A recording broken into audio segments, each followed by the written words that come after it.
ونشهد أن سيدنا ونبينا وحبيبنا ومولانا محمد صلى الله تعالى عليه وسلم عبده ورسوله الذي أرسل إلى الخلق كافة بشيرا ونذيرا وداعيا إلى الله بإذنه وسراجا منيرا وبشر المؤمنين بأن لهم من الله فضلا كبيرا فهو الحبيب الذي ترجى شفاعته لكل هول من الأهوال مقتحم. جاءت لدعوته الأشجار ساجدة تمشي إليه على ساق بلا قدم. فإن من جوده الدنيا وضرتها ومن علومه علم اللوح والقلم. يا رب صل وسلم دائما أبدا على حبيبك خير الخلق كلهم. قال الله عز وجل في شان حبيبه: إن الله وملائكته يصلون على النبي يا أيها الذين آمنوا صلوا عليه وسلموا تسليما. اللهم صل على حبيبك سيدنا ومولانا محمد صاحب الوجه الأنور والجبين الأزهر صلاة وسلاما عليك يا سيدي يا رسول الله.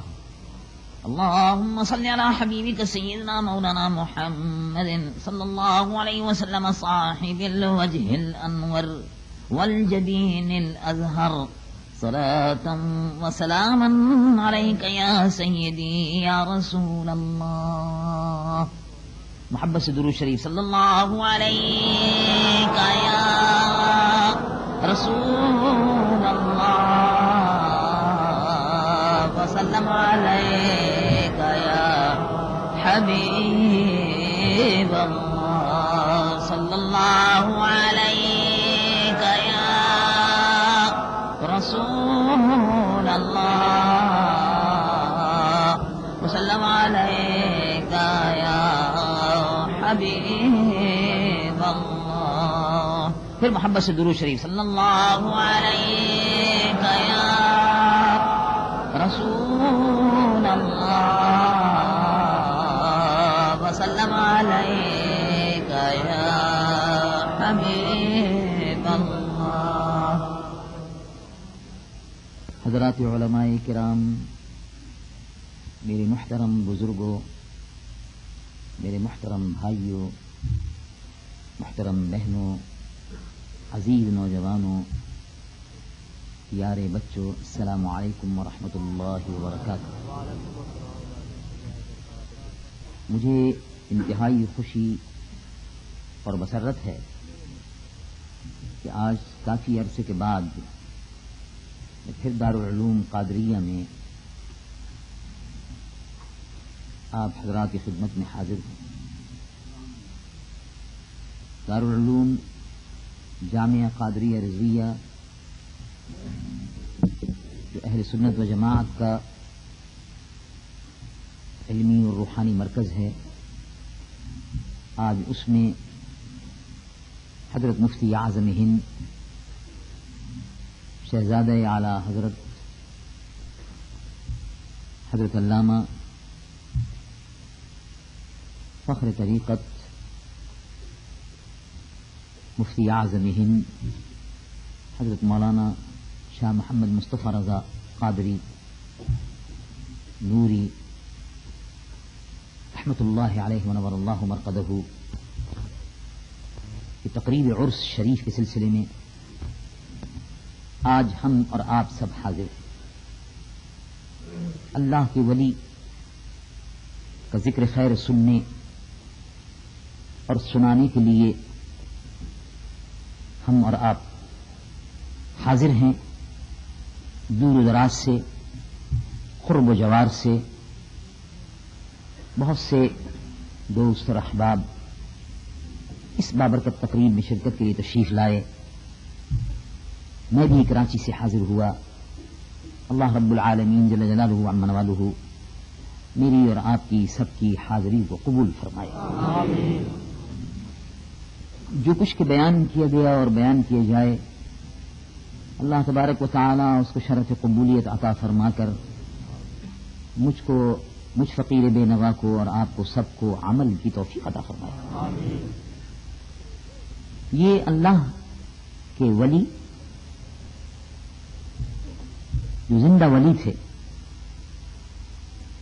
اور ولی ہمیشہ زندہ ہی رہتا ہے، موت جو ہے ان کے لیے کبھی اس در پہ جا بیٹھے اور کبھی اس گھر میں جا بیٹھے، کوئی فرق نہیں پڑتا۔ وہ زندہ بھی تھے، ولی تھے، اب بھی ہیں، ولی ہیں۔ اللہ کے ایک ولی کی بابرکت محفل ہے۔ حضرت مفتی اعظم مولانا شاہ محمد مصطفیٰ رضا نور اللہ مرقدہ کی خدمت میں ان کی کش برداری کا مجھے بھی تھوڑا بہت شرف الحمدللہ حاصل ہوا ہے۔ سن 1948 میں میری دستار بندی ہوئی تھی، اور میرٹھ میں ہمارے شہر میں بڑا عظیم الشان دستار بندی کا جلسہ تھا، دارالعلوم جو ہمارا تھا اس کی طرف سے، اور اسی سال میں سن 1948 میں پاکستان بننے کے تقریباً 7-8 مہینے کے بعد میں فارغ التحصیل ہو گیا تھا۔ حضرت کے دست مبارک سے مجھ گناہگار و سیاہ کار کے سر پر پگڑی بندھی میرٹھ کے اس عظیم الشان جلسے میں، اور حضرت کا قیام بھی غریب خانے پر تھا، اور 3-4 روز اس وقت بھی خدمت کا موقع ملا۔ ویسے بھی اکثر میرٹھ کبھی حضرت کا گزر ہوتا تھا تو غریب خانے پر تشریف رونق افروز ہوتے تھے۔ اس کے بعد خود میں بھی بریلی شریف متعدد بار اعلیٰ حضرت امام اہل سنت عظیم المرتبت فاضل بریلوی نور اللہ مرقدہ کے عرس شریف میں حاضر ہوتا رہا، وہاں بھی زیارت کا شرف حاصل ہوا، اور اس کے بعد بھی ہندوستان جب حاضر ہوا تو اجمیر شریف بھی حاضر ہوا، حضرت کی زیارت کا شرف حاصل ہوا، اور الحمدللہ کہ ان کی کشبرداری کا شرف حاصل رہا، اور آج ان کے وصال مبارک کے بعد آپ کی خدمت میں چند باتیں عرض کرنے کے لیے اللہ کے ولی کی اس بابرکت محفل میں حاضر ہوں۔ میں اصل میں اب باہر بیرون ملک مسلسل تبلیغی دوروں کے بعد سے، بڑے طویل تبلیغی دوروں کی وجہ سے اب کچھ بڑھاپا تیزی سے آنے لگا، اس لیے زیادہ تر سوچتا رہتا ہوں اب کہ زیادہ سفر نہ کروں۔ اور ابھی جب میں لاہور آیا تھا اسلام آباد سے واپس، تو پروگرام بن رہے تھے، تو فیصل آباد کا آئندہ جمعے کا پروگرام بن رہا تھا، لیکن اسی درمیان میں صاحبزادہ عطاء المصطفیٰ صاحب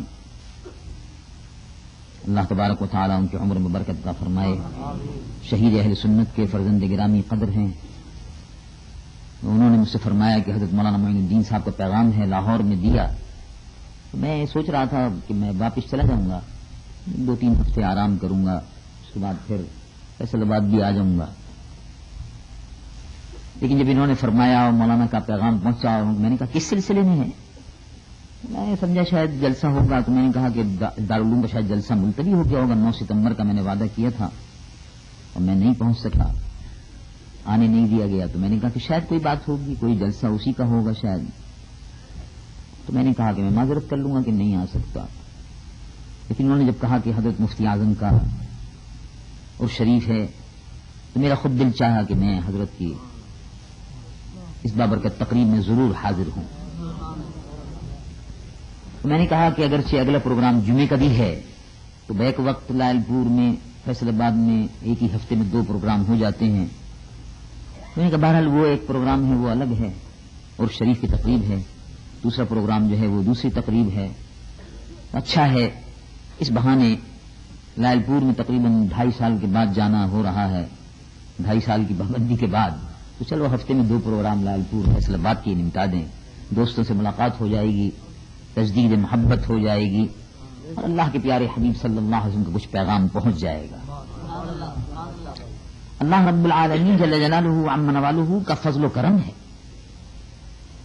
کہ اس نے ہمیں اور آپ کو دین حق پر اور مذہب حق اہل سنت و جماعت پر ثابت قدمی بھی عطا فرمائی اور اس دین سے وابستہ رہنے کی، جس دین میں اللہ سے بھی تعلق ہے، اللہ سے تعلق ہے اور وہ دین کہ جس میں اللہ سے تعلق ہے مگر جن کے واسطے سے تعلق ہے وہ بڑا مضبوط واسطہ ہے. سبحان اللہ. یعنی ایسے دین میں اللہ نے ہم کو پیدا کیا کہ جس دین کا رستہ مدینے سے ہو کر جاتا ہے تو کتنا کرم ہے اس میں.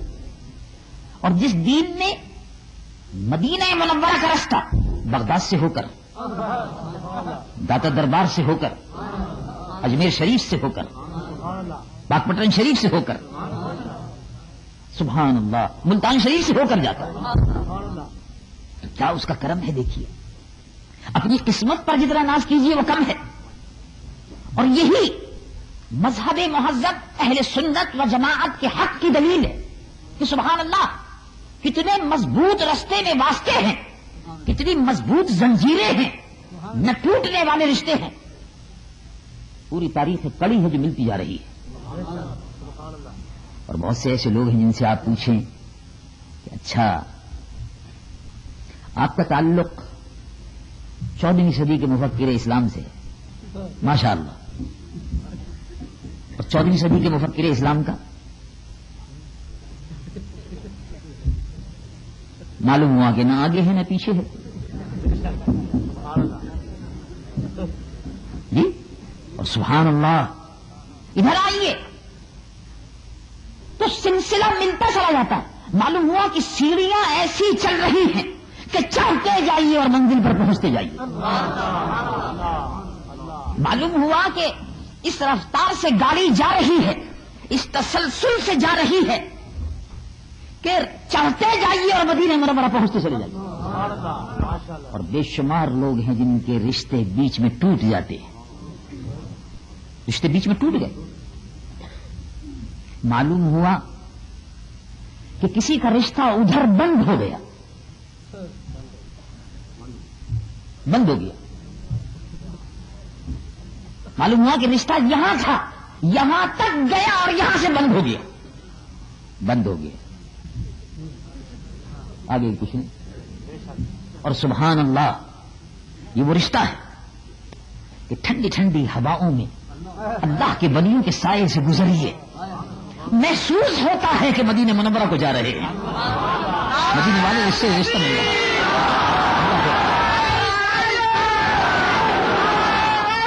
قربان جائیے.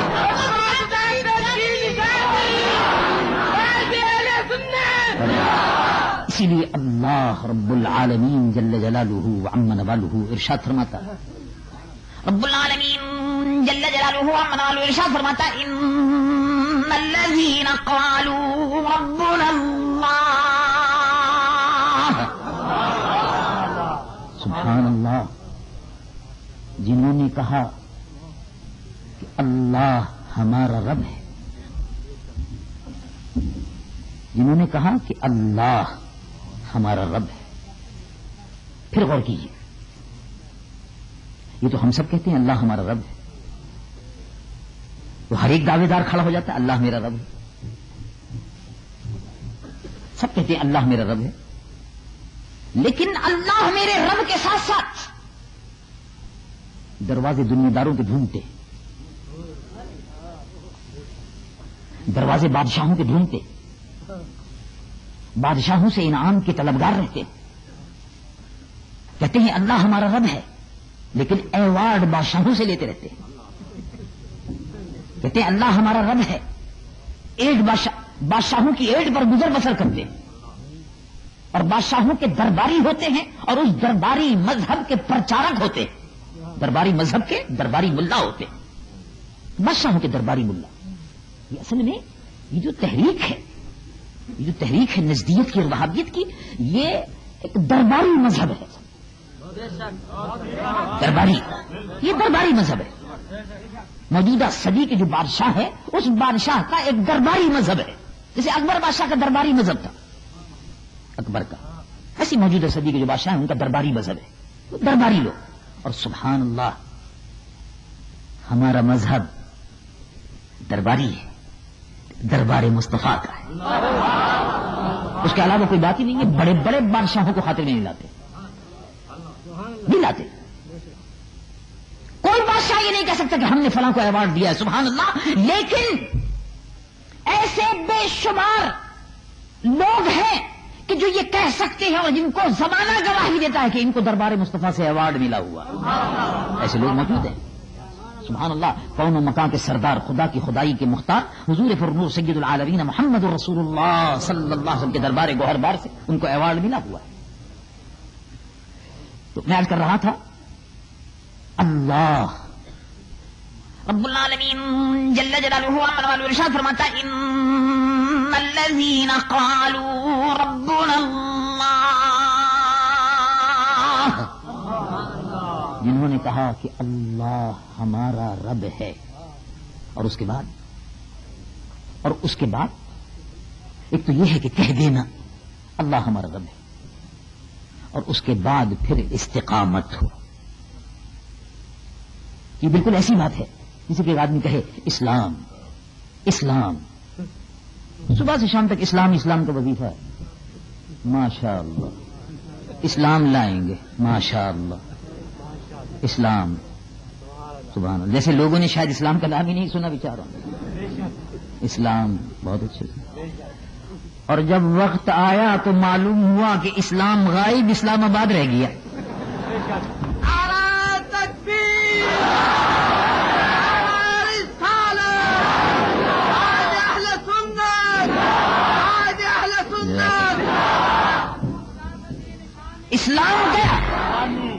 اسلام گیا اسلام آباد رہ گیا.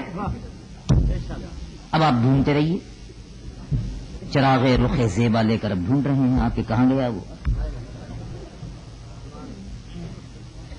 اللہ رب العالمین جل جلالہ وعم نوالہ ارشاد فرماتا ہے ایک ہوتا ہے زبانی دعویٰ، زبان سے کہتے رہتے ہیں اسلام آیا، آ رہا ہے، کہاں ہے؟ معلوم ہوا کہ عرب شریف سے چلا ہے. اچھا تو 1400 سال ہو گئے ابھی تک نہیں آیا، کیا مذاق ہے؟ اسلام آ رہا ہے، کہیں پہ آ رہا ہے؟ کون سی سواری ہے؟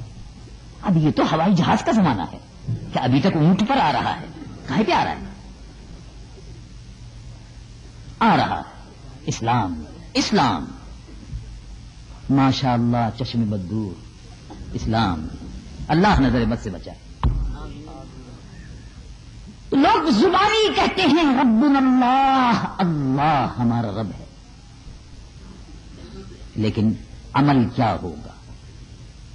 اور اگر وہ عمل ہو جیسا کہتا ہے آدمی، اگر عمل اسی کے مطابق ہو تو سبحان اللہ اللہ رب العالمین کا انعام دیکھیے.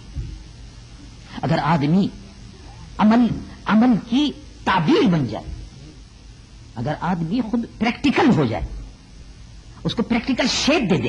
ایک تھیوری ہے اور ایک پریکٹیکل ہے. ایک تو ہے نظریہ، سوچ، تخیل، عقیدہ، لیکن اس کو عملی شکل دے دے. یہی بات اللہ رب العالمین فرماتا ہے کہ لوگوں کہتے ہو کہ اللہ تمہارا رب ہے، مگر یہ کہنے کے بعد کہ اللہ تمہارا رب ہے پھر کیا کرنا چاہیے، اور اگر وہ کرو گے تو نتیجہ کیا ملے گا؟ رب العالمین جل جلالہ اپنا والا ارشاد فرماتا ہے ان الذین قالوا ربنا اللہ، جنہوں نے کہا کہ اللہ ہمارا رب ہے اور اس کے بعد ثم استقاموا تتنزل عليهم الملائكة ألا تخافوا، اور جو شخص یہ کہے، جن لوگوں نے یہ کہا کہ اللہ ہمارا رب ہے اور اس کے بعد پھر استقامت اس پہ جم جائے، اس پر استقامت ہو، اس پر ثابت قدمی ہو، اس پر جس طرح سے پہاڑ اپنی جگہ پر جم جاتا ہے. اور آپ نے دیکھا آندھی آتی ہے، طوفان آتا ہے، میں آتی ہے، برسات آتی ہے، لیکن پہاڑ کا کچھ نہیں بگڑتا، وہ اپنی جگہ پر رہتا ہے، اس کو کوئی اپنی جگہ سے ہلا نہیں سکتا. پہاڑ ہے، جمع ہوا ہے، ڈٹا ہوا ہے. وہ آدمی بھی جو یہ عقیدہ رکھتا ہے کہ اللہ میرا رب ہے، وہ اتنا ثابت قدم ہوتا ہے کہ پہاڑ شاید ہل جائے، لیکن وہ ایمان والا اپنی جگہ سے نہیں ہل پاتا. اس کو وہ اکیلا بھی اگر ہوتا ہے تو وہ چراغ اپنا جلائے رکھتا ہے، وہ مرد درویش چراغ جلاتا رہتا ہے. وہ تنہا اگر ہوتا ہے تو ایمان کی اس روشنی کو بجھنے نہیں دیتا. وہ تنہا اگر ہوتا ہے تو آندھیاں اور طوفان اس کا رخ نہیں بدل سکتی. وہ تنہا اگر ہوتا ہے تو میں اور برسات اس کا رخ تبدیل نہیں کر سکتے، وہ اپنی جگہ پر رہتا ہے. کبھی دیکھا آپ نے یہ منظر؟ کبھی دیکھا آپ نے؟ آئیے میں بھی دکھاتا ہوں آپ یہ منظر. کہ تنہا ایک شخص ہے، تنہا، چند ساتھی ہیں ساتھ میں، اور سامنے لشکر ہے، ہزاروں آدمی. اس کو وہ بڑا لشکر اپنی جگہ سے اس کو ہٹا نہیں سکا. اس جگہ کا نام تھا کربلا، اور نہ ہٹنے والے کا نام تھا حسین، شہید کربلا، دافع کرب و بلا، امام علی مقام، امام حسین رضی اللہ عنہ علی جدہ علیہ الصلوۃ والسلام. امام علی مقام، ان کی سیرت، ان کا کردار سامنے دیکھیے، کیا تفسیر ہے، عملی تفسیر ہے. ربنا اللہ، اللہ میرا رب ہے، عملی تفسیر ہے. ثم استقاموا، پھر استقامت ہے. یزید لشکر 4000 ہو کے 5000، حسینی قافلے کو منزل سے بھٹکا نہیں سکا. یزید لشکر حسینی قافلے کو لالچ نہیں دے سکا. اب تو لوگ لالچ میں آ جاتے ہیں. ہائے ہائے، کیا وقت آیا ہے جہاں دیکھی تباہ پرات، نہیں گنوائی ساری رات. کوئی فٹ بال بن جاتا ہے کہ جس نے چاہا لات ماری، اور کوئی درخواستیں لیے پھر رہا ہے کہ ممبری چاہیے، اور کوئی پیر کا موزہ بنا پھر رہا ہے کہ ہر پیر میں فٹ ہو جاتا ہے. وہ بڑا اچھا موزہ ہوتا ہے، وہ نیلون کا ہوتا ہے، ہر پیر میں فٹ ہوتا ہے، ہر اقتدار کے ہر پیر میں فٹ ہو جاتا ہے، ہر حاکم کے پیر میں فٹ ہو جاتا ہے. کوئی کچھ کیے پھر رہا ہے، کوئی کچھ کیے پھر رہا ہے، لیکن اور کوئی مشورہ دیتا ہے، کوئی مشورہ دیتا ہے، کہتا ہے کیا ہو گیا ہے آپ لوگوں کو، کیا ہو گیا ہے، کیا بات ہو گئی؟ ہم تو ٹھیک ہے، بالکل کچھ نہیں ہو گیا. ہوا ہے تو کچھ نہیں کیا، یہ ضرور بات ہے، کیا ہو گیا، یہ کبھی ہوتا رہتا، کبھی بخار ہو گیا، نزلہ ہو گیا، کھانسی، اور تو کچھ نہیں ہو گیا. کہ نہیں، کیا ہو گیا ہے؟ شاہ صاحب ہیں آپ، کیا ہو گیا ہے؟ مولوی صاحب ہیں، کیا ہو گیا ہے؟ کیا ہو گیا ہے؟ یہی ہو گیا ہے بھائی، کیا ہو گیا ہے کہ یہ کیا آپ کو ہو گیا ہے؟ یہ آپ کیوں ادھر ادھر بھٹکتے پھرتے ہو؟ بیٹھو مسجد میں، تسبیح لو، اللہ اللہ کرو، قرآن پڑھو، قرآن پڑھاؤ. اور شاہ صاحب، مولوی صاحب، مولانا صاحب، پیر صاحب، یہ آپ لوگوں کا کام نہیں. اچھا، یہی مشورہ یزید کے زمانے میں یزید کی شورا کے لوگ بھی امام حسین کو دیتے تھے. وہ بھی یہی دیتے تھے. یزید کی بھی مجلس شورا تھی.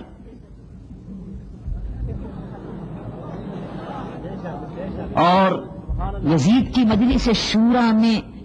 مجلس شورا کے زمانے میں زکوٰۃ کا نظام بھی نافذ تھا، اور عشر بھی تھا، وہ بھی تھا، سب تھا.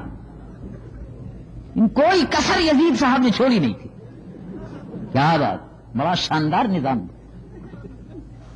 اس کے بلبوتے پر دیکھا آپ نے کتنا زبردست کام تھا. یزید کی شورا کے لوگ جو ہیں چپ کے لوگوں کے پاس جایا کرتے تھے.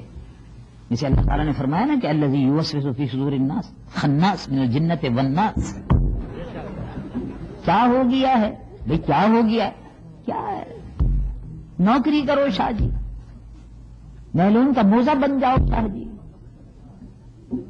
آپ کا کام نہیں ہے شاہ جی. مولوی صاحب آپ کا کام نہیں ہے، نماز پڑھاؤ، اتنے بیٹھو. نماز پڑھانے کے لیے امام حسین کے لیے مسجد نبوی سے بہتر کوئی مصلی تھا نہیں، اور مسجد نبوی سے بہتر کوئی حجرہ تھا کوئی نہیں. لیکن سبحان اللہ استقامت دیکھیے. تو ہم نے کہا ہے کہ اللہ ہمارا رب ہے، اس کے علاوہ کسی کی بادشاہی نہیں ہے. ہم نے اقرار کیا ہے کہ اللہ ہمارا رب ہے، وہی پالنہار ہے، کوئی اور ہمارا رزق دینے والا نہیں ہے. ہم نے اقرار کیا ہے کہ اللہ ہمارا رب ہے، وہی احکم الحاکمین ہے، کوئی اور ہمارے اوپر حکم دینے والا نہیں ہے. ہم نے اقرار کیا. اس اقرار کا اعلان مدینے میں بھی ہوگا، کیونکہ سلطان تھے. میں نے اسی ولیوں کے سلطان سے ذکر شروع کیا ہے، پھر ولیوں کے خدام تک آؤں گا، سلطان کے خدام تک آؤں گا. امام حسین ولیوں کے سلطان تھے. اسی لیے کہنے والے نے کہا، اور بڑی پیاری بات کہی کہ اے دل بغیرت، اے دل تھام لے، اے دل بغیرت منے سلطان اولیاء، یعنی حسین ابن علی جان اولیاء. حسین ابن علی اولیاء کی جان. کیا کردار ہے اللہ کے ولیوں کے سلطان حسین ابن علی کا کردار دیکھیے. یزید کی شورا کے لوگ کہتے تھے امام حسین آپ کو کیا ہو گیا، مدینے میں رہیے، کملی والے آقا کے دیوانے آپ کے نانا جان کے مستانے آتے رہیں گے، نذرانہ یہیں پیش کرتے رہیں گے، آپ یہیں بیٹھے رہیے گدی پہ. اس سے بڑی گدی کوئی ہے؟ اللہ اکبر. ہر گدی اس گدی پر قربان، قیامت تک ہر گدی اس گدی پہ صدقے ہوتی رہے. امام علی مقام نے اپنے عمل سے یہ بتایا کہ پوچھنے والا ان سے پوچھتا ہے اور کہنے والا ان کے عمل کی تفسیر کرتا ہے، بتاتا ہے. بتا شیخ کیوں ابن علی آیا تھا میدان میں؟ بتاؤ. اگر حجرے میں ہو سکتی تھی روشن شمع ایمان، ایمان کی شمع اگر حجرے میں روشن ہو سکتی تھی تو امام علی مقام کو پھر کربلا میں آنے کی ضرورت کیا تھی؟ کوئی ضرورت نہیں تھی. ایمان کی شمع اگر روشن ہو سکتی تھی تو مدینہ شریف میں ہی رہتے، کیا ضرورت تھی آنے کی؟ لیکن سبحان اللہ، امام عالی مقام نے کہا کہ اللہ ہمارا رب ہے. جب ہم یہ کہتے ہیں کہ اللہ ہمارا رب ہے تو اس کا نتیجہ کیا ہونا چاہیے؟ رب العالمین جل جلالہ اپنا ارشاد فرماتا ہے ثم استقاموا تتنزل علیہم الملائکہ. جس کو استقامت ہوتی ہے، کوہ استقامت ہوتا ہے، اور جو عقیدہ ہے، جو نظریہ ہے، اس کا تحفظ کرتا ہے اور ڈٹ جاتا ہے، کسی کی پرواہ نہیں کرتا، لشکر کی کوئی پرواہ نہیں کرتا، دھمکی کی کوئی پرواہ نہیں کرتا، وہ پھر اس بات کی کوئی پرواہ نہیں کرتا کہ کون ہے، کتنی بڑی قوت ہے، کتنی نہیں ہے. وہ اپنی مختصر سی جو بھی طاقت اور بساط ہے اس کے مقابلے پر ڈٹا رہتا ہے. امام عالی مقام کا کردار دیکھیے. اور اس کے بعد سبحان اللہ امام حسین رضی اللہ عنہ وارضاہ کے نقش قدم پر چلتے ہوئے تمام جتنی بھی فہرست ہے اگر آپ دیکھنا شروع کریں، ان میں امام احمد بن حنبل، ان میں امام اعظم ابو حنیفہ، ان میں غوث اعظم شاہ جیلان شاہ بغداد رضی اللہ عنہ، ان میں یہ تمام یہ سلسلہ ہے، یہ ہمارے بزرگوں کے سلسلہ ہے، بڑا قابل فخر سلسلہ ہے. اس میں غوث اعظم بھی ہیں، اس میں امام اعظم بھی ہے، اس میں شہید اعظم بھی ہیں، اس میں رسول اعظم بھی صلی اللہ علیہ وسلم. سلسلہ مل رہا ہے، یہ چین مل رہی ہے، کڑی مل رہی ہے، بڑا قابل فخر سلسلہ ہے. اور وہی سلسلہ جو ہے الحمدللہ جاری ہے، یہ مٹا نہیں ہے، قیامت تک جاری رہے، قیامت تک جاری. اسی سلسلے کی کڑی سے حضرت مفتی اعظم ہند ہندوستان کی سرزمین پر کفر گڑھ میں کفر کے بیچ میں سبحان اللہ اس وقت جب کہ لٹے ہوئے قافلے جا رہے تھے، ہندوستان لوگ چھوڑ کر جا رہے تھے، حضرت مفتی اعظم اسلام کی شمع کو روشن رکھے ہوئے وہاں تنہا بیٹھے ہوئے تھے.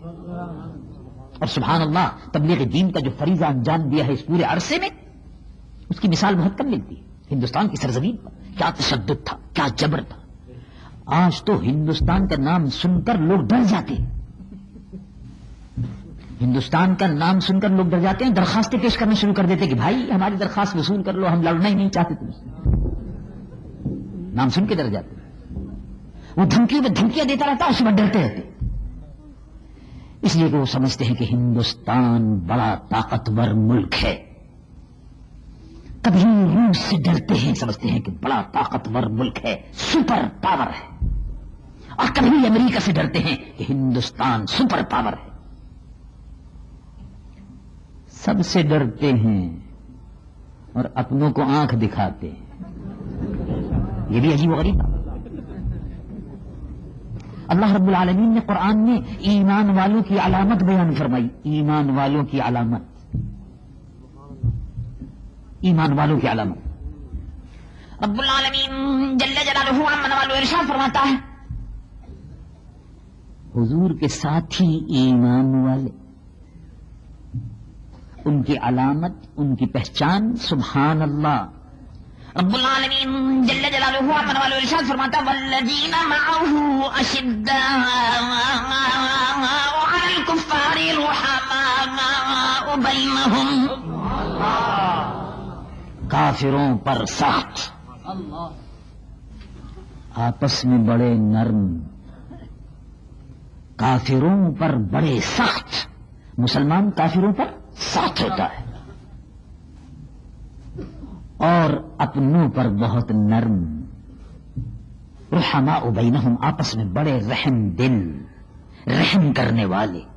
یہ ایمان والوں کی پہچان ہے. یہ ابو بکر صدیق یہی تھے، عمر فاروق یہی تھے، عثمان غنی یہی تھے، علی مرتضیٰ یہی تھے رضی اللہ عنہم ورضوا عنہ. چاروں صحابہ کی اس میں تعریف آتی ہے، میں نے اس کو جمع کر دیا سب کو کہ یہ اس کا نمونہ تھے. مسلمان کافر پر سخت ہوتا ہے. آج کا مسلمان کافر کے سامنے ہتھیار چھوڑ کے بھاگ جاتا ہے اور مسلمان کو بندوق دکھاتا، مسلمان کو ذرا روب جھاڑتا، مسلمان کو اوپر روب جھاڑتا جب کافر سے مقابلہ آتا ہے تو معلوم ہوا کہ بھاگ گیا. ایمان والا اگر ہو تو کبھی میدان نہیں چھوڑے گا اور کبھی نہیں ڈرتا. ایمان والا کسی سے نہیں ڈرتا. وہ سمجھتا ہے کہ کوئی سپر پاور نہیں. دنیا میں امریکہ سپر پاور نہیں ہے. ایمان والا سمجھتا ہے کہ دنیا میں روس سپر پاور نہیں ہے. ایمان والا سمجھتا ہے کہ دنیا میں ہندو سپر پاور نہیں ہے بر صغیر سب کانٹیننٹ میں. ایمان والا یہ سمجھتا ہے کہ سپر پاور اگر ہے تو صرف اللہ رب العالمین. ایمان والا سمجھتا ہے کہ اللہ مالک الملک ہے, وہی سپریم ہے. پاور اسی کے ہاتھ میں ہے, سپر وہی ہے, سب سے برتر, سب سے اعلی, سب سے بالا, سب کا شاہوں کا شاہ اور مالک الملک اللہ رب العالمین ہے. اسی لیے ارشاد فرمایا مسلمانوں سے کہا گیا کہ خبردار کبھی خیال نہ کرنا کہ دنیا میں کوئی سپر پاور ہے. کوئی نہیں, کوئی نہیں. جب بزدل بن جاؤ گے, جب بزدل بن جاؤ گے, جب دنیا والوں سے اور دنیا کی طاقتوں سے ڈرنے لگو گے تو پھر سب تم کو ڈرائیں گے اور سب سر پہ سوار ہو جائیں گے. اور جب تم صرف اللہ سے ڈرو گے, جب صرف اللہ سے ڈرو گے تو خدائی تم سے ڈرے گی, اور اگر تم خدا سے ڈرو گے تو خدائی تم سے ڈرے گی, اور جب تم خدائی سے ڈرنے لگو گے تو اللہ پھر سب سے تم کو ڈروائے گا, پھر کوئی ٹھکانہ نہیں ہوگا. اور اگر یہ سمجھو گے کہ اللہ مالک الملک ہے, سپر پاور اللہ ہے, تو پھر کیا ہوگا کہ دنیا کی بڑی بڑی سپر طاقتیں تمہارے آگے ماری ماری پھر رہی ہوں گی. اور یہ نقشہ دیکھا ہے آپ نے. رب العالمین جل جلالہ من والو ارشاد فرماتا ہے قل اللہم مالک الملک. اے میرے محبوب اس امت کو یہ فرما دیجئے, اس امت کو یہ عقیدہ دے دیجئے, اس امت کو یہ عقیدہ دیجئے. امت میں بعض بے ایمان, منافق, بد کردار حکمران جو اللہ کی ذات پر یقین نہیں رکھتے, امریکہ اور روس اور دنیا کی بہت سی طاقتوں کو سپر پاور سمجھ کر ان سے ڈرتے رہتے ہیں. اللہ رب العالمین فرماتا ہے کہ مسلمان وہ ہے جو یہ سمجھتا ہے. کیا سمجھتا؟ رب العالمین جل جلالہ من والو ارشاد فرماتا ہے قل اللہم مالک الملک تؤتی الملک من تشاء وتنزع الملک ممن تشاء وتعز من تشاء وتذل من تشاء بيدك الخير انك على كل شيء قدير. اللہ رب العالمین سپریم ہے, سپر پاور اللہ رب العالمین کی ذات مقدس ہے. جس کو چاہے بادشاہ بنا دے, جس سے چاہے بادشاہت لے لے,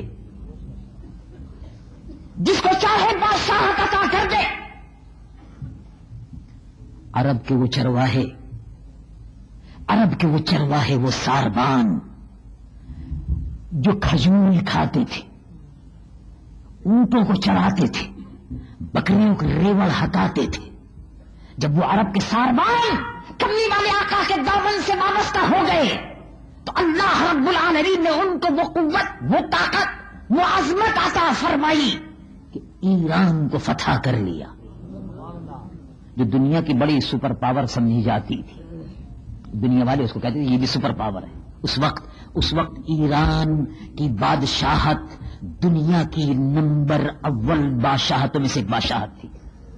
اس وقت بیزنٹائن ایمپائر, رومن ایمپائر دنیا کی سپر پاور سمجھی جاتی تھی. یہ دو طاقتیں تھیں, جس طرح سے آج روس اور امریکہ دو بڑے چور ڈاکو مسلمانوں کے دشمن, اس طرح سے یہ دو دنیا کی بڑی طاقتیں, اور یہی دو طاقتیں روس اور امریکہ یہ اپنے جیسے بڑا شیطان چھوٹے شیطانوں کو پالتا ہے نا, ایسے یہ دو بڑے شیطان امریکہ اور روس یہودیوں کو اور ہندوؤں کو پال رہے ہیں. جو مسلمانوں کے دشمن, امریکہ بھی مسلمانوں کا دشمن, روس بھی مسلمانوں کا دشمن, یہودی بھی مسلمانوں کا دشمن، ہندو بھی مسلمانوں کا دشمن، یہ سب طاقتیں مل کر اکٹھی ہو گئی. الکفر ملت واحدہ، یہ سب کافر اکٹھے ہیں اور ایک ہیں ہمارے مقابلے پر مسلمانوں کو ختم کرنے کے لیے. اسی طرح سے اس زمانے میں کافر سب اکٹھے ہو گئے، لیکن مسلمانوں کے پاس اگرچہ ہتھیار نہیں تھے، کھجور کھاتے تھے، ستو کھاتے تھے اور لڑنے کے لیے پہنچ جاتے تھے. بادشاہوں کی سلطنتوں کا ایران کی بادشاہت کا تختہ لوٹ دیا. میرے آقا حضور پر نور صلی اللہ علیہ وسلم، سبحان اللہ، قربان جائیے کہ زمین کھد رہی ہے خیبر میں، پھاوڑا لگ رہا ہے، اور حضور نے فرمایا سبحان اللہ. صحابہ نے عرض کیا یا رسول اللہ، پتھر کھودتے کیا حضور ارشاد فرما رہے ہیں؟ تو فرمایا چمک دیکھ رہا، پتھر کھود رہا ہوں، چمک دیکھ رہا ہوں. مدینہ منورہ کا محاصرہ ہو رہا تھا. مدینہ منورہ کے محاصرے کے اندیشے کی وجہ سے خندق کھودی جا رہی تھی تاکہ مدینہ منورہ کا دشمن اگر محاصرہ کر لے تو اندر نہ آنے پائے. اور سیدنا سلمان فارسی رضی اللہ عنہ وارضاہ نے اور دوسرے جلیل القدر صحابہ نے مشورہ دیا اور اس کے بعد وہ کھدائی شروع ہو گئی تاکہ مدینے کے گرد خندق کھود دی جائے. اب حضور وہ پتھر نکل نہیں رہے تھے تو حضور سے صحابہ نے عرض کیا، حضور پر نور صلی اللہ علیہ وسلم صحابہ نے عرض کیا یا رسول اللہ ہم سے نہیں ٹوٹتا. تو خود کدال لے کر اللہ کے محبوب نے مارا تو کہا سبحان اللہ. کہا حضور کیسے ارشاد ہوا، کیا ارشاد ہوا؟ حضور کیا دیکھا؟ فرمایا پتھر چمک رہا ہے، اس چمک میں دیکھ رہا ہوں کہ میری امت پر ایران کے خزانے کھول دیے گئے. اللہ اکبر، اللہ اکبر، سبحان اللہ. 15 برس پہلے حضور یہ فرما رہے، 15 برس پہلے، 14 برس پہلے شام فتح ہو رہا ہے، ایران فتح ہو رہا ہے. کملی والے آقا مصطفیٰ صلی اللہ علیہ وسلم کی امت کے لیے زمین کے خزانے کھولے جا رہے ہیں، اس لیے کہ یہ امت اللہ کی ہو گئی تھی تو خدائی اس کی ہو گئی. تو خدا کا ہے تو خدائی تیری. من کان للہ کان اللہ لہ ومن لہ المولا فلہ الکل. جو اللہ کا ہو جاتا ہے خدا اس کا ہو جاتا ہے، اور جس کا خدا ہو جائے خدائی اس کی ہوتی ہے. زمین کے خزانے کھل گئے. دیکھو یہ وہ لوگ تھے کہ 2 وقت کی روٹی کو ترستے تھے. عرب کے بدو اسلام لانے سے پہلے 2 وقت کی روٹی کو ترستے تھے. ستو کھجور پر گزر کرتے تھے. یہ اکثریت کا عالم تھا. فقر و فاقے سے رہتے تھے، بے کسی اور بے بسی کی تصویر. لڑتے تھے، جھگڑتے تھے، کوئی اتحاد نہیں تھا. اتفاق ایک دوسرے کے دشمن تھے. زنا تھی، بدکاری تھی، بے حیائی تھی اور بے شرمی تھی. لیکن سبحان اللہ ایک نسخہ، ایک کیمیا تھا. اور کیا نظر تھی کہ دلوں کو بدلتی ہوئی چلی گئی. حضور پر نور سید العالمین محمد رسول اللہ صلی اللہ علیہ وسلم جو انقلاب لائے، دل کی دنیا بدلتی چلی گئی. ایران فتح ہو گیا، خزانے ڈھیر لگ رہے تھے، ڈھیر. مسجد نبوی میں سونے کے ڈھیر لگ رہے تھے. مسجد نبوی میں ہیرے اور جواہرات کے ڈھیر لگ رہے تھے. تو ابن خلدون نے لکھا کہ جب صحابہ ان کو دیکھتے تھے تو یوں آنکھیں چندیاتی تھی، چمک رہی تھی ہیروں کی اور جواہرات کی. جب قیصر اور کسرا کے خزانے، جب ایران کی بادشاہت، ایران کی 1000 سالہ بادشاہت کے خزانے جب مسلمانوں کے قدموں میں مسجد میں پڑے ہوئے تھے مدینے میں، تو یوں آنکھیں چلیا رہی تھی. ایک نے کہا ہم کیا دیکھ رہے ہیں؟ دوسرے نے کہا اے میرے آقا، تمہارے اس گنبد پر، تمہارے اس روضے پر قربان جاؤ. اے آقا، ابھی چند سال پہلے اسی مسجد نبوی میں بیٹھ کر آپ ہم کو خوشخبری سنا رہے تھے.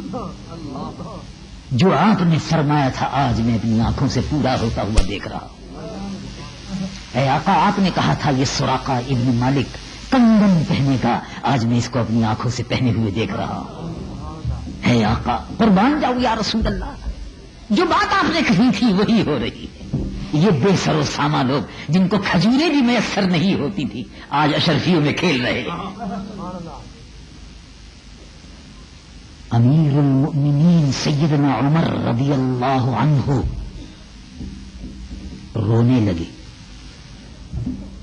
مسلمانوں، جب ایران کی لٹی ہوئی دولت، ایران کا شاہی خزانہ جب مدینہ منورہ میں تھا تو امیر المومنین حضرت عمر رونے لگے.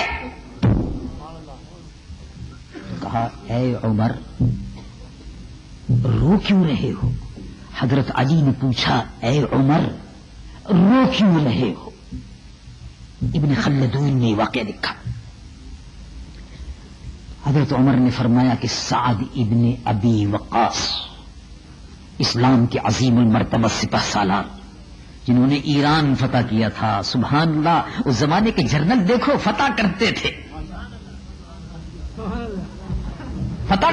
ایران فتح کر رہے، مدینہ فتح نہیں کرتے تھے. نہیں سمجھے ابھی تک؟ اس زمانے کے جنرل معلوم ہوا ایران فتح کر رہے ہیں.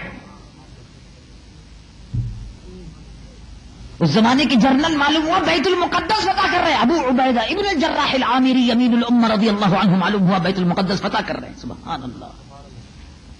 خالد ابن ولید شام فتح کر رہے، عمرو ابن العاص رضی اللہ عنہ مصر فتح کر رہے. کبھی کسی کو مدینہ فتح کرنے کا خیال نہیں آیا. میرے خیال میں سمجھ گئے نا؟ ماشاءاللہ بڑے سمجھدار لوگ ہیں، خوب سمجھتے ہیں. کیا اگر اس فوج کو کبھی مدینہ فتح کرنے کا خیال آ جاتا تو پھر ایران فتح نہیں ہوتا. آپ سمجھ گئے نا میرا مطلب؟ اگر اس مسلمانوں کی اس فوج کو مدینہ فتح کرنے کا خیال آ جاتا تو پھر وہ روم فتح نہیں کر سکتی تھی. پھر تو بار بار یہی ہوتا رہتا کہ ہر 5 سال بعد مدینہ ہی فتح ہو رہا ہے، بس اور کچھ نہیں فتح ہو رہا، مدینہ ہی فتح ہو رہا ہے. اللہ اکبر یا رسول اللہ، کیا بات ہے، بڑے فاتح جنرل، کیا بات ہے، اسلام کے وہ عظیم المرتبہ فاتح جنرل سیدنا سعد ابن ابی وقاص ایران فتح کر لیا. مدینہ منورہ خالی ہو گیا. آپ کو معلوم ہے مدینہ خالی ہو گیا؟ کیا ہوا؟ قیامت آ گئی. کیا ہو گیا؟ خلیفۃ المسلمین شہید ہو گئے. اللہ اکبر، قرآن مچ گیا مدینے میں. کیا ہوا؟ حضرت عمر شہید ہو گئے. وائس پریزیڈنٹ کوئی نہیں، خلیفۃ المسلمین چلے گئے، جگہ خالی ہو گئی. ایران کے فتح کرنے والے جنرل کو خیال نہیں آیا کہ بھئی موقع بڑا اچھا ہے، گھس پڑو مدینے میں. نہیں، کہا کہ نہیں، یہ تخریب کاری نہیں ہوگی. نہیں، قیامت آ گئی مدینے میں. کیا ہوا؟ حضرت عثمان شہید ہو گئے رضی اللہ عنہ. قیامت آ گئی، گھر گھر کوہرام مچا ہوا ہے، لوگ بلک بلک کر رو رہے ہیں.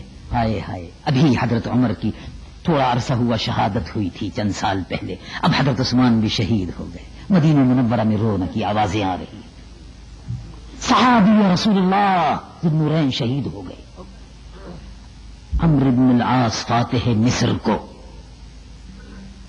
سعد بن ابی وقاص فاتح ایران کو، کسی بڑے فاتح جنرل کو خیال نہیں آیا کہ معاملہ بالکل ٹھیک ہے، میدان خالی ہے، یارو دوڑ پڑو. کہا کہ نہیں، ہمارا کام فتوحات کرنا ہے، ہمارا کام کافروں کا سر نیچا کرنا ہے، مسلمان بھائیوں کا سر نیچا نہیں کرنا ہے. رب العالمین جل جلالہ امن والوں ارشاد فرماتا ہے ایمان والوں کی پہچان. رب العالمین جل جلالہ امن والوں ارشاد فرماتا ہے اشداء علی الکفار رحماء بینہم، کافروں پر سخت. صحابہ رسول اللہ کی خوبی، سیدنا عمر فاروق اعظم رضی اللہ عنہ وارضاہ کی خوبی، سبحان اللہ، کافروں پر سخت اور مسلمانوں کے ساتھ بڑے رحم دل. یہ نہیں کہ ڈنڈے کی زبان میں بات کر رہے ہوں،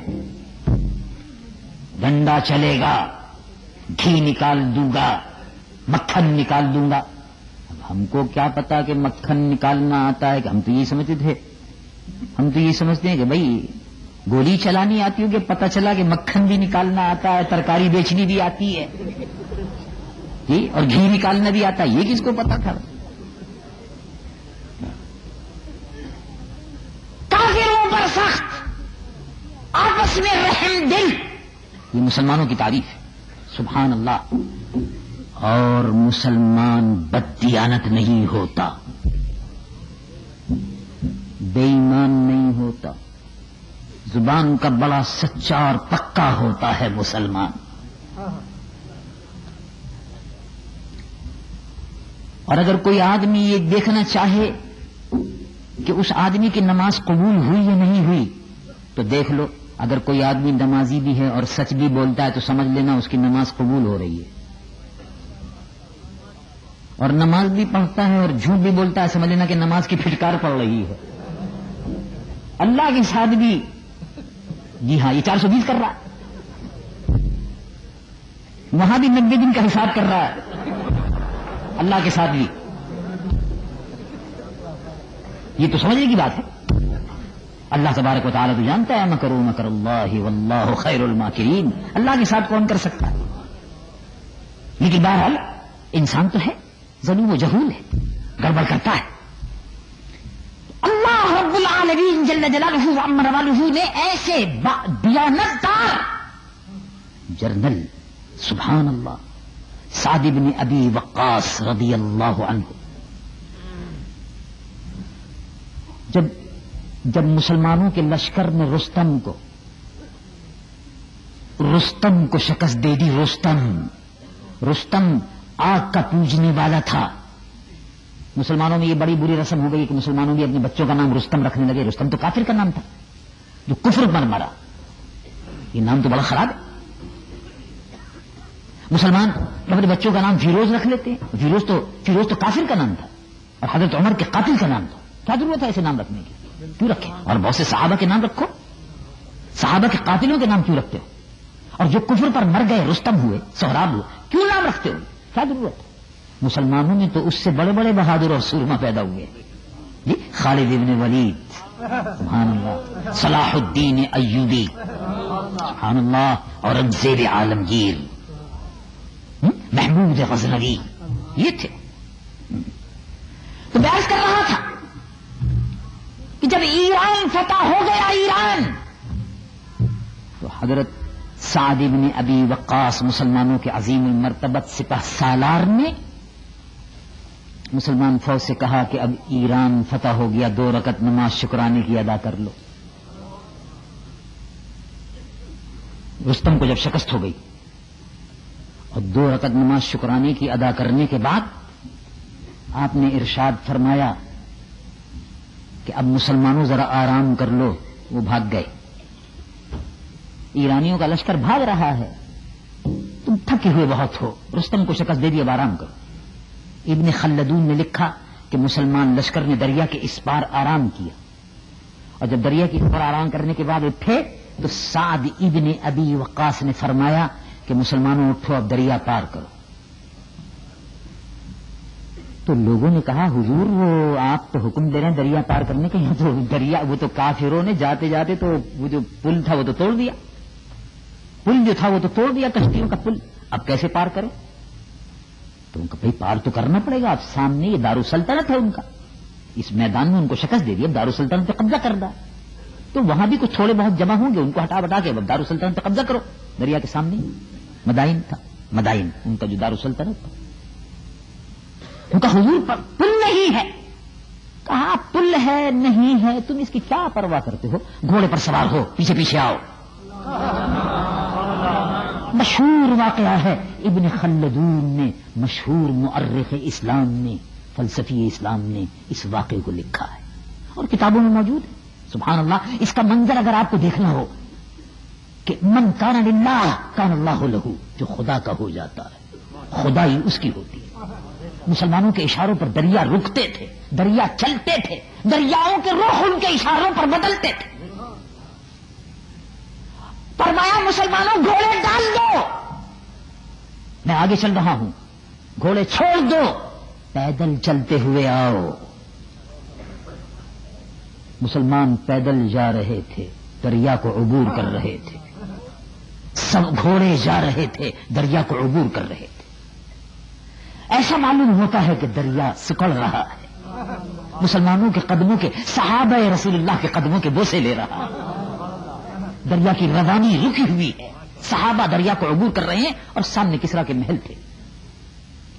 جب دریا پار کر لیا تو آپ نے فرمایا کسی کی اگر کوئی چیز گر گئی ہو تو بتاؤ۔ ایک صحابی نے کہا کہ ایک بٹوا تھا وہ گر گیا، دریا میں بہتا ہوا خود بٹوا ان کے سامنے آ گیا۔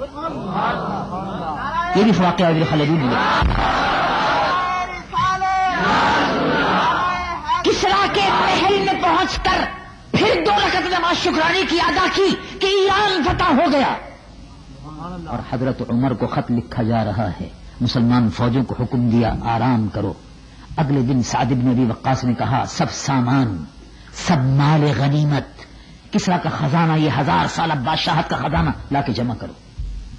جب وہ سونا، سونے کی اینٹیں، جواہرات، سونے کا تخت، سونے کے تاج، کسرا کا تاج، یہ جب سب چیزیں سامنے آئی تھی تو آنکھیں چندیا رہی تھی۔ فرمایا فہرست مرتب کرو، فہرست مرتب ہو گئی۔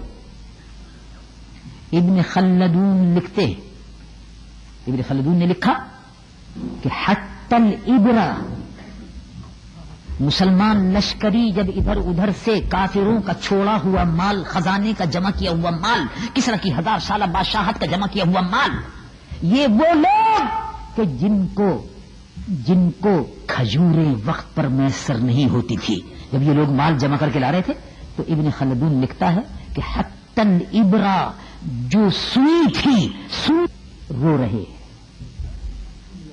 کسی نے کہا حضور یہ تو خوشی کا موقع ہے، آپ رو رہے ہیں، تو فرمایا کہ میں خوش ہو رہا ہوں، رو رہا ہوں کہ اے اللہ کس طرح تیرا شکر ادا کروں۔ سبحان اللہ، کیا اسلام کا وہ عظیم المرتبت لشکر تھا، کیا اسلام کے وہ عظیم المرتبت سپاہی تھے کہ دنیا ان کے سامنے ہیج تھی، مال ان کے سامنے ہیج تھا، ان کو دنیا کی کوئی پرواہ نہیں تھی۔ جب دنیا کی ان کو کوئی پرواہ نہیں تھی تو دنیا ان کے پیچھے تھی، وہ آگے آگے تھے۔ اب ہم کو دنیا کی پرواہ، ہم دنیا کے پیچھے ہیں، دنیا آگے آگے، اب دنیا آگے آگے، اب یہ نقشہ بن گیا۔ حضرت عمر، سعد بن ابی وقاص رضی اللہ عنہ وارضاہ، سعد بن ابی وقاص نے لسٹ مرتب کی۔ اب یہ لسٹ مدینہ منورہ پہنچ گئی۔ جب لسٹ مدینہ منورہ پہنچی، اس سامان کو دیکھ کر مسجد نبوی میں لوگ آنکھیں بند کر رہے تھے، چندیا رہی تھی، کیا سامان ہے، کیا ڈھیر ہے، کیا مال غنیمت ہے، اللہ اکبر، تصور بھی نہیں کر سکتے۔ ملو سونا، تلو سونا، ہیرے جواہرات، اسی میں وہ شہزادی آئی تھی جن کو کہتے ہیں شہر بانو، اسی میں آئی تھی بی بی شہر بانو، اسی مال غنیمت میں آئی تھی، ایران کی شہزادی۔ تو میرے آقا حضرت عمر کے قربان جاؤ، سبحان اللہ، دیکھو صحابہ کو کیا محبت تھی حضرت امام حسین، صحابہ کتنی محبت کرتے تھے امام حسن، صحابہ کتنی محبت کرتے تھے اہل بیت رسول اللہ، صحابہ محبت کرتے تھے۔ یہ تو بعد کے لوگ ہیں، بعد کے لوگ ہیں، الٹی سیدھی باتیں اپنی مطلب کی پھیلا دیتے ہیں، ورنہ صحابہ کیا محبت کرتے تھے وہ دیکھو۔ حضرت عمر نے فرمایا یہ جو لڑکیاں ہیں یہ کون ہیں؟ کہا حضور یہ سعد بن ابی وقاص نے بھیجی ہیں، اور یہ حضور کسرا بادشاہ جو تھا اس کے خاندان کی شہزادیاں ہیں۔ اچھا، سبحان اللہ، فرمایا سبحان اللہ، شہزادیاں ہمارے شہزادوں کے لیے، شہزادی ہمارے شہزادوں کے لیے۔ کہا حضور آپ کے شہزادے کون؟ کہا امام حسین۔ انہی شہربانوں سے سادات کا خاندان چل رہا ہے. سبحان اللہ. دیکھیے حضرت عمر رضی اللہ عنہ کہ شہروں کو جبھی تو دعا دیتے تھے صحابہ. سیدنا علی رضی اللہ عنہ اے اللہ عمر کے شہروں کو آباد رکھ, ان کی فتوحات کو آباد رکھ. جی دیکھیے کیا برکت تھی. حضرت عمر کے سامنے جب وہ سارا مال جمع ہوا تو رو رہے تھے. حضرت علی نے فرمایا کہ اے عمر کیوں رو رہے ہو؟ اور تمام صحابہ جمع تھے. اب وہ لسٹ تو آ گئی تھی, اب اس لسٹ کے مطابق دیکھ رہے تھے. تو حضرت عمر روتے روتے فرمانے لگے کہ میں یہ دیکھ رہا ہوں کہ جو لسٹ سعد بن ابی وقاص نے ایران سے بھیجی اس میں ایک سوئی بھی کم نہیں ہے. ایران اور مدینہ منورہ کا 1500 میل کا رستہ, 1500 میل کا رستہ, عرب کے صحراؤں سے گزر کر یہ اونٹوں کا قافلہ آیا. یہ 1500 میل کا رستہ, انہوں نے یہ سارا رستہ طے کر لیا, سوئی بھی غائب نہیں ہوئی. کیا ایماندار ہے میری فوج, کیا ایماندار ہے میرے سپاہی, کیا ایماندار ہے میرے جنرل, کیسی ایماندار اور دیانتدار ہے میری فوج. میں اللہ کا شکر ادا کرتا ہوں, اس شکر میں رو رہا ہوں. حضرت عمر رو رہے مسجد نبوی میں. امیر المؤمنین سیدنا علی نے, ابن خلدون کہتا ہے امیر المؤمنین سیدنا علی نے فرمایا اے عمر اس کا سبب کیا ہے؟ وہ کہا اے علی سبب اللہ رب العالمین کا فضل ہے. کہا کہ ہاں اللہ کا فضل ہے, لیکن اس کا سبب یہ ہے کہ اوپر تم ایماندار بیٹھے ہوئے ہو. اوپر نہیں سمجھے, سمجھ گئے, اوپر تم ایماندار بیٹھے ہو. پانی اوپر سے بہتا ہے, اوپر گندگی ہوگی تو نیچے بھی گدلا آئے گا. اوپر اگر 50 کے 500 لیے جا رہے ہیں تو نیچے بھی ریٹ بڑھتا چلا جائے گا. یہ تو بات سمجھتے ہیں نا آپ, یہ زبان تو کہ اوپر اگر 50 کا ریٹ چلا ہے 500 تک پہنچا ہے تو نیچے آتے آتے اور ریٹ بڑھے گا. اوپر سے گندگی چلتی ہے. اوپر اوپر کہا اے عمر رضی اللہ عنہ, سیدنا علی المرتضی کرم اللہ وجہ الکریم نے فرمایا اے عمر اوپر تم ٹھیک ہو تو نیچے سب ٹھیک ہے. اگر اوپر خرابی ہوتی تو نیچے بھی خرابی ہوتی, اوپر گندگی ہوتی تو نیچے بھی گندگی ہوتی. حضرت عمر فرما رہے تھے کہ اے اللہ شکر ہے کہ میری فوج ایماندار ہے اور دیانتدار, سوئی کی بھی بے ایمانی نہیں کرتی. کیا لوگ تھے, کیسے پیارے لوگ تھے, فتوحات ان کے قدم چومتی تھی. جب وہ بڑھتے تھے تو معلوم ہوتا ہے کہ فتح و نصرت ان کے آگے آگے چل رہی ہے اور وہ فتح و نصرت کو چومتے ہوئے جا رہے ہیں. سبحان اللہ. تو میں عرض کر رہا تھا اللہ رب العالمین جل جلالہ عم نوالہ کا وعدہ ہے کہ مسلمانوں میں اگر استقامت ہے, رب العالمین, اب پھر غور کیجیے, اب آتا ہوں اس پر. رب العالمین جل جلالہ عم نوالہ ارشاد فرماتا ہے ان الذین قالوا ربنا اللہ, جنہوں نے کہا کہ اللہ ہمارا رب ہے, ثم استقاموا تتنزل علیہم الملائکہ, پھر ان میں استقامت ہے, اللہ کی رحمت کے فرشتے اترتے ہیں, اللہ کی رحمت کے فرشتے اترتے ہیں. اور جتنا جتنا بندہ مومن استقامت دکھاتا ہے جتنا ہی جتنا اللہ کی رحمتیں اس پر اترتی رہتی ہیں, اللہ اس کا محافظ ہوتا ہے. اگر کوئی مسلمان آج یہ عہد کر لے کہ مجھے دین کی ایمان کی حفاظت کرنی ہے, اس کو یقین رکھنا چاہیے کہ جس دن وہ یہ عزم کر لے گا کہ مجھے اپنے ایمان کی حفاظت کرنی ہے, اس کو یقین رکھنا چاہیے کہ پھر اللہ اس کی حفاظت فرمائے گا. وہ ایمان کی حفاظت کا ذمہ لے لے تو اللہ اس کی حفاظت فرمائے گا, اور اگر وہ خود ہی حفاظت نہ کرنا چاہے تو پھر اللہ رب العالمین کو کوئی ضرورت نہیں, کوئی ضرورت نہیں. دیکھیے اب مثلا یہ واقعہ آپ نے سنا کہ حضرت امام حسین رضی اللہ عنہ وارضہ میدان کربلا میں تھے، خون بہ رہا تھا، بہ رہا تھا، زخم جسم پر تھے، یہ آپ نے سنا، اور سیدانیوں کا ان پر جو قیامت گزری، سیدانیوں پر اور سیدزادیوں پر، وہ واقعات بھی کتابوں کے اندر موجود ہیں، مستند کتابیں موجود ہیں، ان میں آپ نے پڑھا ہے اور آپ سنتے رہے۔ میں تو مختصر سی بات کہتا ہوں، اور یہ ادب کا مقام ہے اصل میں، اس لیے میں عام طور سے نام بھی نہیں لیتا۔ شہزادیاں اور سیدانی، ان پر جو قیامت گزری وہ ہم اور آپ سنتے رہتے ہیں اور پڑھتے رہتے ہیں، لیکن آپ نے دیکھا کہ تمام واقعات، یہ منظر سب ان کے سامنے تھا، لیکن استقامت، پائے ثبات، اس میں لغزش نہیں آئی، لغزش نہیں آئی۔ خون بہ رہا ہے، نماز نہیں چھوٹی، نہیں چھوٹی،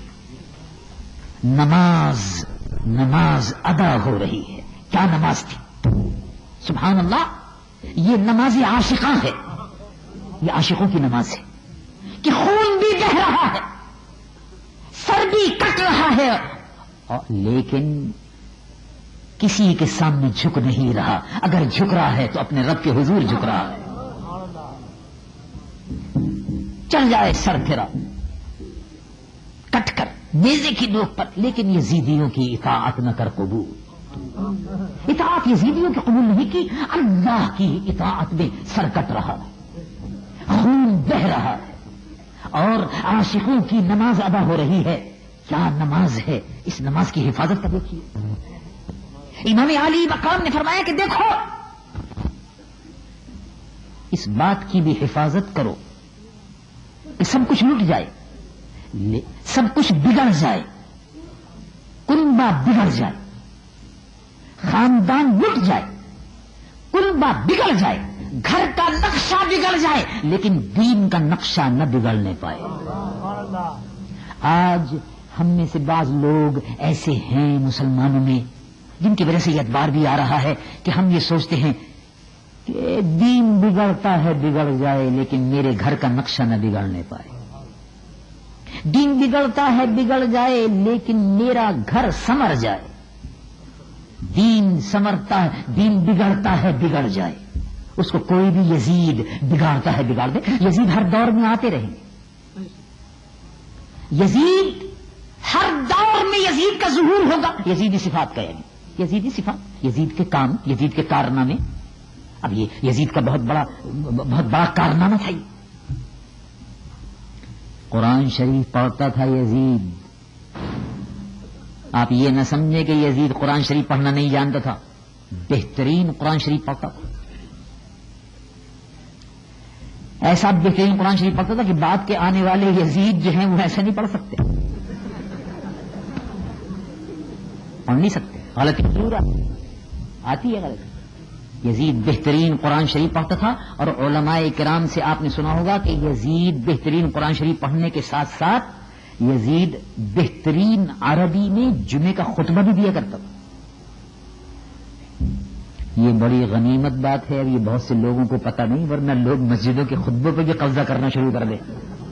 اگر پتہ چل جائے نا، پتہ نہیں ہے لوگوں کو، بہت سے لوگوں کو پتہ نہیں کہ یزید جمعے کا خطبہ بھی دیتا تھا۔ یزید کے داڑھی بھی تھی، یزید کے داڑھی بھی تھی، بڑا اونچے درجے کا فراڈ تھا۔ اب آپ اندازہ لگائیے، یعنی موجودہ دور میں تو بعض یزید ایسے مل جائیں گے یزیدی کہ جن کے داڑھی بھی نہیں ہے، لیکن چلو ٹھیک ہے، کبھی اسلام کا بھی نام لے لیتے ہیں، زکوٰۃ بھی، عشر بھی، یہ بھی چلتا ہے سب، اور داڑھی بھی نہیں ہے، یہ بھی نہیں ہے، وہ بھی نہیں ہے، لیکن وہ صاحب اس معاملے میں بہت اونچا تھا، وہ اس سے بھی اونچا فراڈ تھا، داڑھی بھی تھی، اور مولوی صاحب کو سب کو پیچھے چھوڑ کے خود ممبر پہ بیٹھ جاتا تھا۔ ہمارا رواج تھا اس زمانے میں۔ یزید جمعے کے دن جامع مسجد اموی دمشق میں جمعے کے دن خطبہ دیتا تھا، بہترین عربی بولتا تھا، یہ عربی اس کی مادری زبان تھی، عربی تو مادری زبان تھی، اور سبحان اللہ حضور پرنور صلی اللہ علیہ وسلم کی نعت شریف بھی خوب سنتا تھا. ہاں، اور اس شعر پہ بھی وہ بڑا سر دھنتا تھا کہ سب تمہارا کرم ہے آقا.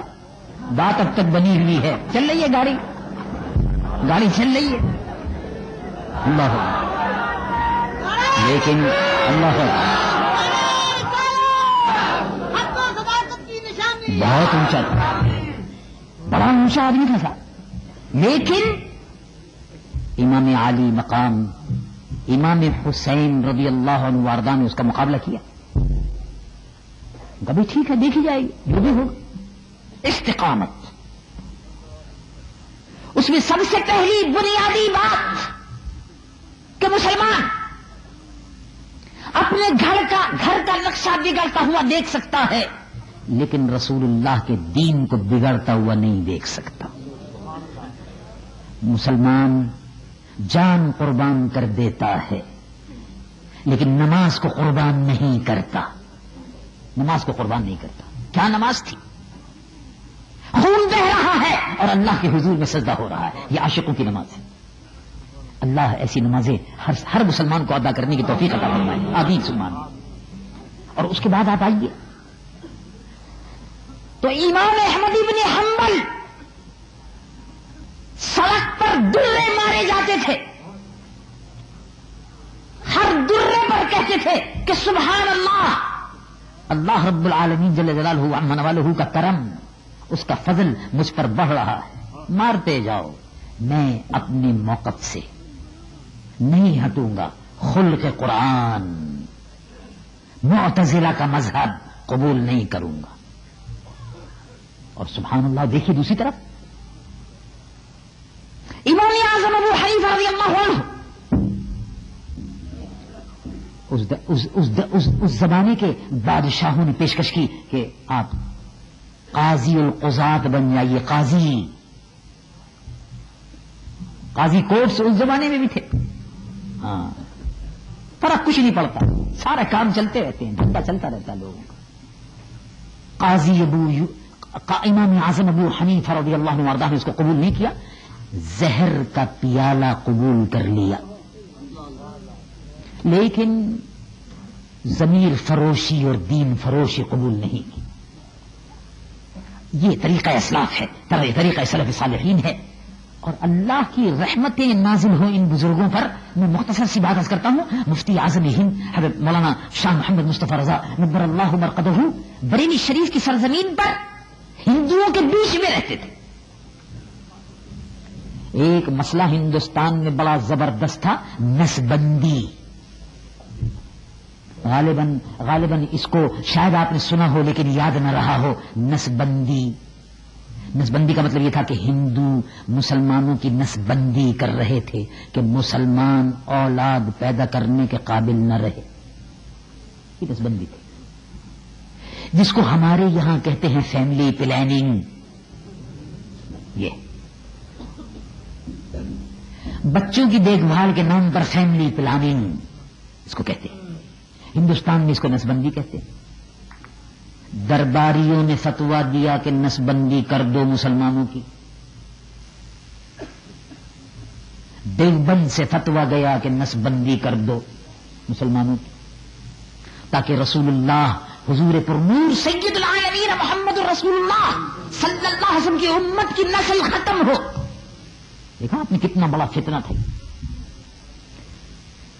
لیکن سبحان اللہ بڑا ہندوستانی حکومت کا دباؤ، اندرا گاندھی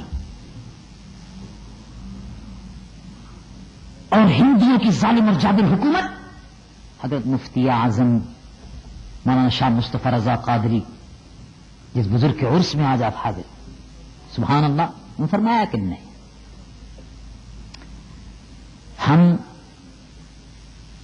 رسول اللہ حضور پرنور سید العالمین محمد رسول اللہ، اللہ اور اس کے رسول کو راضی رکھنے کے لیے اس گدی پر بیٹھے ہوئے. اندرا گاندھی کو راضی کرنے کے لیے اس گدی پر نہیں بیٹھے. فتویٰ وہی ہوگا، فتویٰ وہی ہوگا. کہ یہ شرعی طور پر جو چیز حرام ہے وہ حرام ہے. اندرا گاندھی پر حلال اور حرام کو ہم قربان نہیں کر سکتے.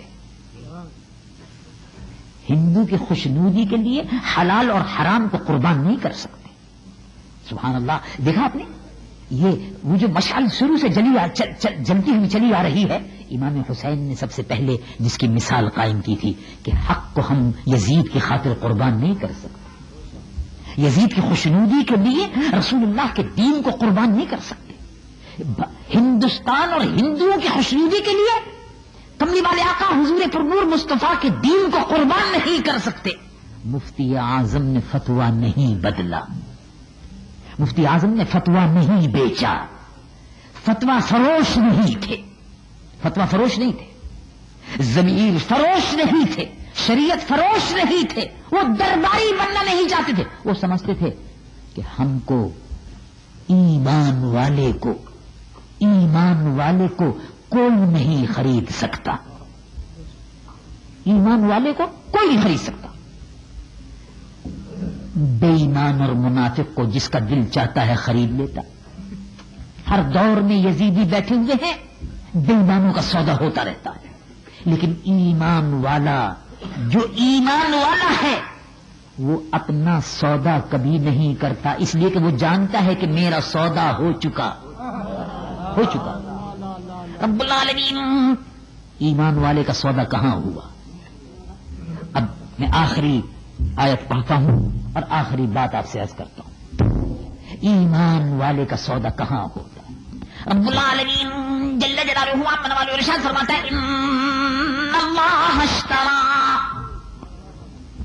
اللہ رب العالمین نے خرید لیا. کتنی قیمتی جان ہے آپ کی، کتنا قیمتی ایمان ہے میرا، کتنا قیمتی سودا ہے آپ کے پاس ایمان.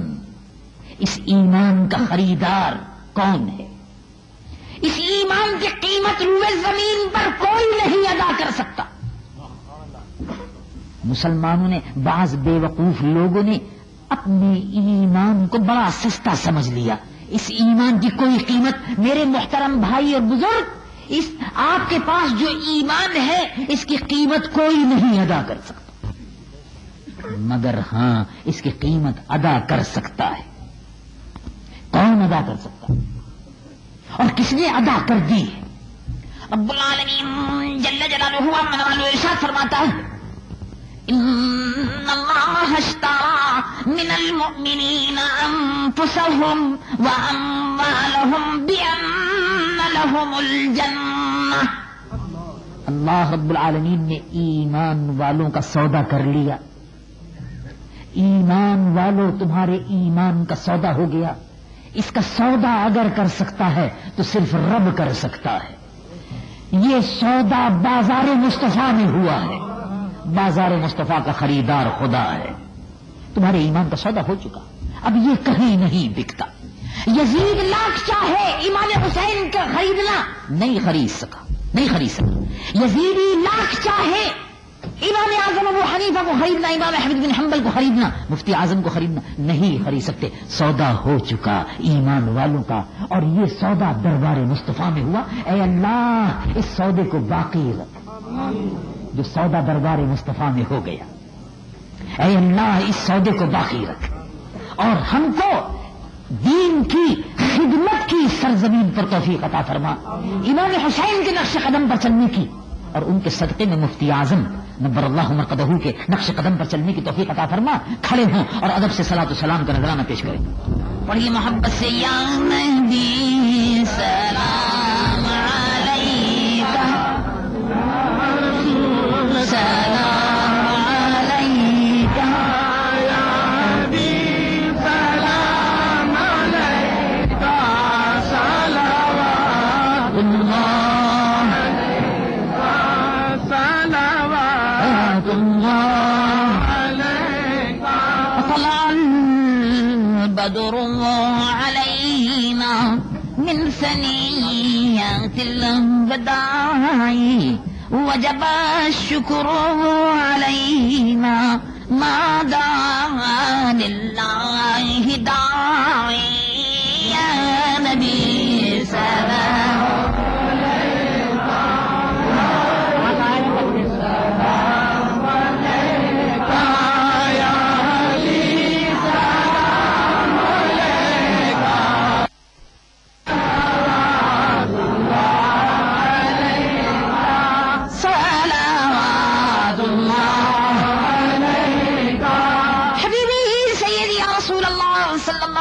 علیہ وسلم میرے آقا آپ سلطان مدینہ محبت یہ وحی سکینہ تو نور سے معمور سینہ اور مشک سے بہتر پسینہ یا نبی سلام علیکہ یا رسول سلام علیکہ یا حبیب سلام علیکہ صلوات اللہ علیکہ صلوات اللہ علیکہ حبیبی سیدی رسول اللہ صلی اللہ تعالی علیہ وسلم میرے آقا بگڑی ہم سب کی بنا دو اور آقا میرے شکل نورانی دکھا دو اور آقا میرے عنبری زلفیں سہا دو اور آقا اب مدینے میں بلا لو یا نبی سلام علیکہ یا رسول سلام علیکہ یا حبیب سلام علیکہ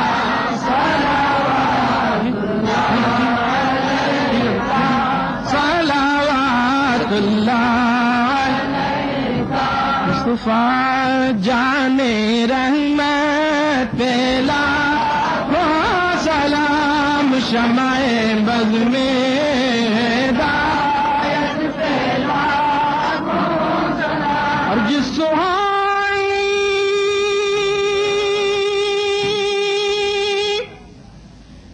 گھڑی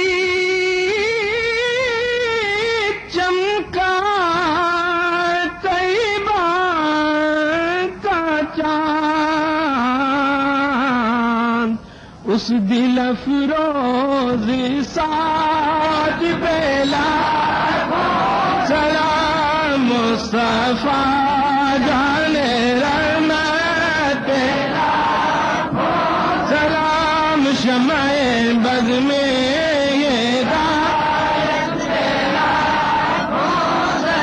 جن کے سجدے کو میرا بے کعبہ جھکی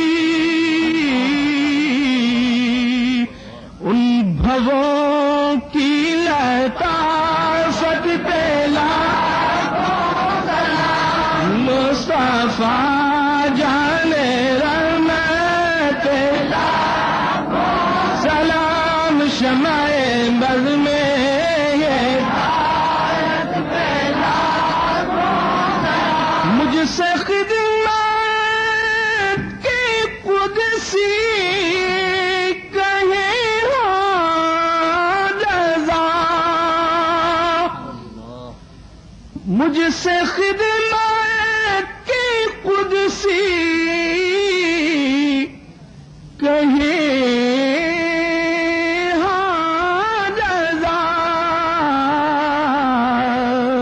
مصطفیٰ جانے رحمت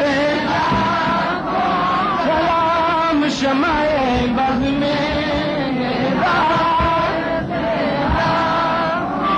سلام شمع بز میں ہدایت پھیلا سلام اللهم صل على سيدنا مولانا محمد صلاة رحمة صلاة بركة صلاة تنجينا بها من جميع الأهوال والآفات وتغدي لنا بها جميع الحاجات وتطهرنا بها من جميع السيئات وترفعنا بها عندك أعلى الدرجات وتبلغنا بها أقصى الغايات من جميع الخيرات في الحياة وبعد الممات إنك على كل شيء قدير یا الہ العالمین تو اپنے حبیب پاک صاحب الاولاد علیہ الصلوۃ والسلام کے صدقے وسیلے سے ہم سب پر اپنا فضل و کرم فرما، ہماری بخشش و مغفرت فرما، ہمیں نیکیوں کی توفیق عطا فرما، برائیوں سے بچنے کی توفیق عطا فرما، یا اللہ استقامت الدین عطا فرما، بزرگان دین کے طریقے پر چلنے کی توفیق عطا فرما، انہی کے طریقے پر قائم رہنے کی توفیق عطا فرما، یا اللہ اپنے حبیب کے صدقے سے جو بیمار ان کو شفا کامل عاجل عطا فرما.